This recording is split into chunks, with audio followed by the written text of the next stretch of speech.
ஹைதர் அலி மற்றும் திப்பு சுல்தான் மணிமண்டபம், அடியனூத்து கிராமம், திண்டுக்கல். ஹைதர் அலி கர்நாடக மாநிலம் மைசூருவில் 1722ஆம் ஆண்டு பதே முகமது மஜீதா பேகம் இணையருக்கு மகனாக பிறந்தார். 1758ஆம் ஆண்டு மராத்தியர்கள் மைசூருவை கைப்பற்ற முனைந்தபோது ஹைதர் அலி தளபதியாக நியமிக்கப்பட்டார். 1761ஆம் ஆண்டு மைசூருவின் நிகரற்ற ஆட்சியாளராக ஆனார். ஆங்கிலேயருக்கு எதிராக தன் மகன் திப்பு சுல்தானுடன் ஒரு பெரும் படையை திரட்டி மெட்ராஸை நோக்கி புறப்பட்டார்.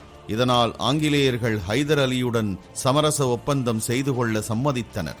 1778ஆம் ஆண்டிற்கு பின் விரிந்து பரந்த சாம்ராஜ்யத்தின் மன்னராகவும் ஹைதர் அலி திகழ்ந்தார். ஆங்கிலேயருக்கு எதிராக வீரத்துடன் போராடி அவர்களின் சூழ்ச்சிகளை முறியடித்தார் ஹைதர் அலி. திப்பு சுல்தான் கர்நாடக மாநிலம் தேவனஹள்ளியில் 20/11/1750 அன்று ஹைதர் அலி பாத்திமா இணையருக்கு மகனாக பிறந்தார். தந்தை ஹைதர் அலி மறைவுக்கு பிறகு 1782ஆம் ஆண்டு நவாப் திப்பு சுல்தான் பகதூர் என்ற பட்டத்தை சூட்டிக் கொண்டார்.